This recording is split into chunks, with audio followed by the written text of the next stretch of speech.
Hello friends. आज हम discuss करने वाले हैं बहुत ही महत्वपूर्ण टॉपिक पे, जो कि इनकम टैक्स रिलेटेड है।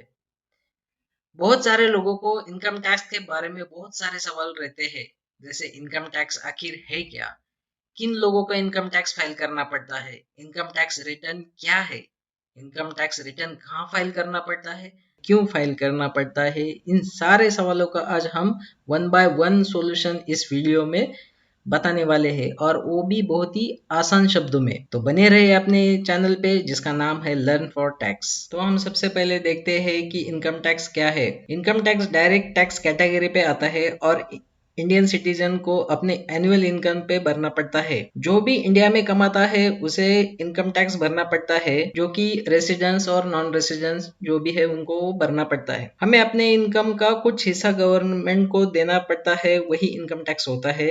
इनकम टैक्स हमें टीडीएस, टीसीएस और वॉलंटरी पेमेंट के थ्रू भरना पड़ता है। अब हम देखते हैं कि इनकम टैक्स रिटर्न क्या है। इनकम टैक्स रिटर्न एक फॉर्म है जिसके थ्रू अपने इनकम की और अपने टैक्स की जानकारी देनी पड़ती है। जो भी टैक्स पेयर है उसे अपना रिटर्न स्पेसिफाइड ड्यू डेट के पहले भरना पड़ता है। इनकम टैक्स रिटर्न की एप्लीकेबिलिटी उसके इनकम पे होती है और उसके टाइप पर होती है कि वो टैक्स पेयर इंडिविजुअल है या हिमसेल्फ है या कंपनी है या फर्म है। उस बेसिस पे उसका कौन सा फॉर्म भरना है वो डिसाइड होता है। अब हम देखते हैं कि importance of filing of income tax return. Filing of ITR avoids penalty. ITR receipt is a useful document for hassle free processing of bank loans. Visa processing के लिए आपका आईटीआर बहुत ही महत्वपूर्ण डॉक्यूमेंट है। If you want to claim income tax refund for the department, then ITR must be filed. Compensate losses in next financial year. Establishing income proof in compensation cases. तो friends, अब हम देखते हैं कि इनकम टैक्स रिटर्न फाइल करना किसको जरूरी है। इंडिविजुअल्स बिलो 60 ईयर और उनका इनकम 2.5 लाख है। Individuals above 60 year but below 80 years, उनका इनकम 3 लैक्स है। उसके बाद इंडिविजुअल अबव 80 ईयर्स है और उनका इनकम 5 लैक्स के ऊपर है, तो इन लोगों को इनकम टैक्स रिटर्न फाइल करना जरूरी है। तो हम यहाँ पे देखते हैं कि टैक्स पेयर के हिसाब से इनकम टैक्स स्लैब क्या है। यहाँ पे टैक्स पेयर टाइप्स दिए हैं। उसके बाद अगर उनका इनकम 2.5 लाख तक ही है तो उनको कोई टैक्स नहीं लगेगा। उनका इनकम 2.5 लाख टू 5 लाख है तो उनको 5% टैक्स लगेगा। उसके बाद 5 लाख टू 10 लाख है तो उसके ऊपर 20% टैक्स लगेगा, और अबाउट 10 लाख है तो उनको 30% टैक्स लगेगा। तो फ्रेंड्स, अब हम देखते हैं कि इनकम टैक्स रिटर्न के टाइप्स कौन कौन से हैं। इनकम टैक्स रिटर्न मेनली दो पार्ट में डिवाइड होता है। एक है फॉर इंडिविजुअल्स और दूसरा है कंपनीज और फर्म के लिए। इंडिविजुअल में 4 टाइप है, ITR1, ITR2, ITR3 और ITR4। वैसे ही कंपनीज और फर्म के लिए है ITR5, ITR6 और ITR7। इन 7 इनकम टैक्स रिटर्न में से आपके लिए कौन सा ITR फॉर्म एप्लीकेबल है, ये आपके लिए जानना बहुत ही जरूरी है। क्योंकि अगर आप गलत इनकम टैक्स रिटर्न फाइल करते हैं तो आपको इन फ्यूचर बहुत ही दिक्कतें हो सकती है और प्रैक्टिकल प्रॉब्लम आ सकते हैं। इसलिए कौन सा फॉर्म आपके लिए एप्लीकेबल है ये चुनना बहुत ही जरूरी है। तो चलिए वन बाय वन हम देख लेते हैं। अगर आप इंडिविजुअल है तो आपको केवल 4 ही ITR फॉर्म रिलेवेंट है, जो कि ITR1, ITR2, ITR3 और ITR4। तो आपका केवल इन 4 में से ही एक ITR फाइल करना पड़ता है। इंडिविजुअल्स को हम 2 कैटेगरी में डिवाइड कर सकते हैं। एक है सैलरी पर्सन, यानी वो पर्सन जो कहीं पे जॉब करता है, यानी किसी कंपनी में या किसी एम्प्लॉयर के अंडर है। और दूसरी कैटेगरी है बिजनेसमैन और प्रोप्राइटर। आप और एक चीज क्लियर करके लीजिए कि अगर आप सैलरी पर्सन है तो आपको ITR1 और ITR2 फाइल करना पड़ता है। ऐसे ही अगर आप बिजनेसमैन और प्रोप्राइटर है तो आपको ITR3 और ITR4 फाइल करना पड़ता है। तो चलिए सैलरीड पर्सन को कैसे ITR चूज करना है वो बताएंगे कि आपको ITR1 चूज करना है या ITR2 चूज करना है। तो ITR1 most common ITR form है जो मैक्सिमम पर्सन के लिए एप्लीकेबल है। तो इसकी कुछ कंडीशंस है। अगर आपके लिए कंडीशन फुलफिल करती है तो आपको ITR 1 फाइल करना है, अदरवाइज ITR 2। तो चलिए ITR 1 की कंडीशंस देखते हैं। पहली कंडीशन ये है कि आप रेसिडेंस इन इंडिया होने चाहिए।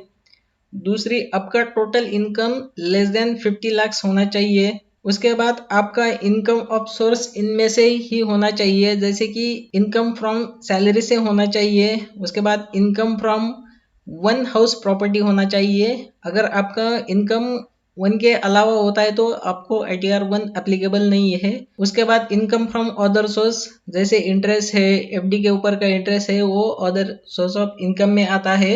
आपको एक ध्यान रखना है कि आपका कैजुअल इनकम कंसीडर नहीं होगा। इट मीन्स अगर आपको लॉटरी से पैसा मिलता है, हॉर्स रेसेस से कोई इनकम आता है, लीगल गैम्बलिंग करते हो उससे इनकम आता है, और अगर आप किसी गेम के थ्रू पैसे जीतकर आपका इनकम जनरेट होता है तो ये इनकम यहाँ पे अलाउड नहीं है। उसके बाद अगली कंडीशन है कि अगर आपकी एग्रीकल्चर इनकम है वो भी 5,000 के ऊपर नहीं होनी चाहिए। उसके बाद आता है कि आप कोई भी फॉरेन एसेट के मालिक नहीं होने चाहिए। आपकी फॉरेन में कोई भी एसेट नहीं होनी चाहिए। अब नेक्स्ट और लास्ट कंडीशन जो इसी साल इंसर्ट की गई है कि अगर आप किसी कंपनी के डायरेक्टर है और आप सैलरीड पर्सन है तो भी आप ITR 1 फाइल नहीं कर सकते। उसके बाद आपने कोई अनलिस्टेड इक्विटी शेयर्स भी खरीद के या होल्ड करके रखे हैं तो भी आप ITR 1 फाइल नहीं कर सकते। अब समझते हैं कि ITR 2 कौन फाइल कर सकते हैं। अगर आपको एक लाइन में एक्सप्लेन करूँ तो सैलरीड पर्सन जो ITR 1 के लिए एलिजिबल नहीं है वो ITR 2 फाइल कर सकते हैं। नेक्स्ट हम देखते हैं बिजनेसमैन और प्रोप्राइटर को कौन सा ITR फॉर्म फाइल करना है। बिजनेसमैन और प्रोप्राइटर को दो income tax return form applicable है, ITR 3 और ITR 4। पहले हम बात करते हैं ITR 4 की, फिर आते हैं ITR 3 पे। जैसे हमने देखा था कि ITR 1 की कंडीशन जो थी उसी तरह ITR 4 की कंडीशन है, और इनमें से काफ़ी सारी कॉमन कंडीशन है जो कि ITR 1 में हमने जो देखी थी वही यहाँ पे ITR 4 में भी है। तो यहाँ पे हम वन बाय वन कंडीशन देख लेते हैं। फर्स्ट कंडीशन है total income less than 50 lakh होना चाहिए। सेकेंडली, आपका इनकम इनमें से ही होना चाहिए, income from salary, income from one house property, income from business and profession. यहाँ पे ये ऐड हो गया है कि आपका इनकम बिजनेस और प्रोफेशन है तो आपको ITR 4 भरना है। इनकम फ्रॉम अदर सोर्स जैसे इंटरेस्ट है, FD इंटरेस्ट है, और यहाँ पे ITR 1 की तरह ही कैजुअल इनकम नहीं अलाउड होगा, जैसे कि लॉटरी से पैसा आया है या मानो किसी गेम से आपने जीता है या हॉर्स रेस से जीता है तो ये यहाँ पे अलाउड नहीं होगा। उसके बाद एग्रीकल्चर इनकम आपका अप टू 5,000 होना चाहिए। उसके बाद आपका फॉरेन में कोई भी असेट नहीं होना चाहिए। नेक्स्ट, आप किसी कंपनी के डायरेक्टर नहीं होने चाहिए और अनलिस्टेड इक्विटी शेयर्स भी होल्ड नहीं होने चाहिए। नेक्स्ट, बहुत ही महत्वपूर्ण कंडीशन है कि आपका टर्नओवर अप टू 2 करोड़ होना चाहिए। अगर आप ऊपर की सारी कंडीशन फुलफिल करते हो तो इनकम टैक्स डिपार्टमेंट आपको एक सहूलियत देता है कि आपको कोई भी बुक्स ऑफ अकाउंट रखने की ज़रूरत नहीं है, क्योंकि एक छोटा बिजनेसमैन पूरा अकाउंटिंग का हिसाब नहीं रख पाता और उसमें उसका कॉस्ट भी लगता है। तो इनकम टैक्स डिपार्टमेंट आपको रिलीफ देता है कि आप बुक्स ऑफ अकाउंट मेंटेन मत करो, आप सिर्फ टर्नओवर की डिटेल मेंटेन करो, यानी आप जो भी सेल कर रहे हो वही मेंटेन करो। अब ये जो टर्नओवर है उसका सिर्फ एक स्पेसिफाई परसेंटेज ही आपको इनकम टैक्स भरना है, जो कि प्रेजेंटली 8% है, और 8% एज आपको इनकम टैक्स गवर्नमेंट को ही देना है। ये जो टैक्सेशन सिस्टम है इसे प्रिवेंटिव टैक्सेशन सिस्टम कहा जाता है और ये ऑप्शनल है आपको। उसके बाद बहुत ही महत्वपूर्ण कंडीशन है कि अगर आप कोई कमीशन एजेंट है या ब्रोकरेज एजेंट है तो वो इनकम यहाँ पे एप्लीकेबल नहीं होगी। जैसे मान लो आप LIC एजेंट है और आपका इनकम उससे है तो आप यहाँ पे ITR 4 नहीं फाइल कर सकते, आपको ITR 3 में ही जाना है।